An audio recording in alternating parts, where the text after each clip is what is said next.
chapter begins today across the U.S. as Joe Biden was sworn into office, becoming the 46th President of the United States. Thanks for joining us for Newswatch 12 at 5. I'm Alicia Rubin. And I'm Brian Morton.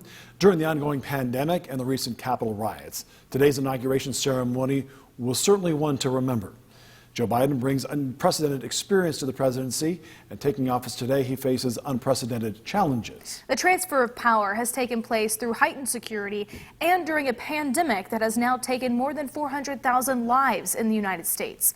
Karen Kafa has the latest on the historic inauguration in Washington. After me. In an inaugural speech nearly 5 decades in the making, Joseph Robinette Biden Jr. said this day is not about him.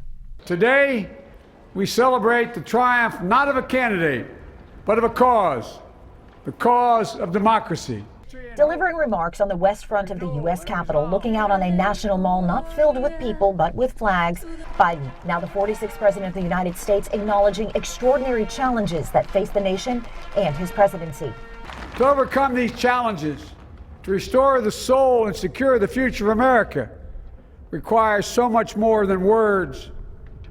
It requires the most elusive of all things in a democracy, unity. His partner in governing, Kamala Harris, the first woman and first woman of color to serve as Vice President of the United States. I, Kamala Davy Harris, solemnly swear that I will support and defend the Constitution of the United States. that I will support and defend the Constitution. Inaugural festivities subdued due to COVID-19 and extraordinary security precautions. But today, a new chapter. Leaders of both parties looking on as the Biden administration seeks to unify a divided, grieving nation. May God bless America, and may God protect our troops. Thank you. President Joe Biden tweeting just before the inauguration ceremony, moments after former President Trump left the D.C. area for the final time as president. Biden's tweet saying, quote, "It's a new day in America."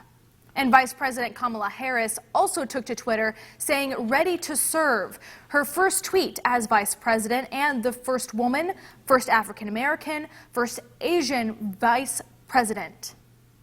Today, multiple Oregon and California congressmen and senators responded to today's inauguration. Newswatch 12 reached out to 2 different congressmen, Peter DeFazio and Doug LaMalfa, to get their opinions on the Trump administration during the last 4 years and if there were any positives to take away from that administration.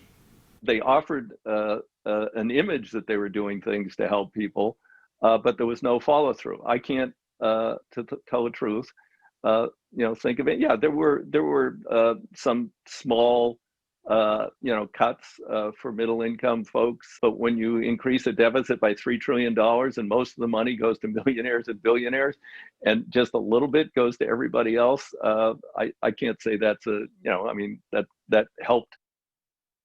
Congressman DeFazio also stated that he feels a tremendous sense of relief with the Biden-Harris administration and that he has a lot of hope for the next administration. Over on the other side, Congressman LaMalfa says that there has been plenty that the Trump administration has done to help out, especially when it came to helping rural areas, farmers, and the economy. They were helpful on moving the ball for us on forest management and water supply, and indeed were helpful on the Klamath Basin issues we have with water there. And we do have to talk about the economy. It was incredible how it came back after the previous administration by the tax cuts and deregulatory processes that were done to help businesses come back to America and thrive. President Joe Biden wants to extend bans on evictions and foreclosures for Americans affected by the coronavirus pandemic. President Biden will call on several federal departments and agencies, asking them to take steps to extend the Centers for Disease Control and Prevention's federal moratorium on evictions for non-payment or rent. Oregon Senator Jeff MERKLEY spoke with us today on why this is so important during the pandemic.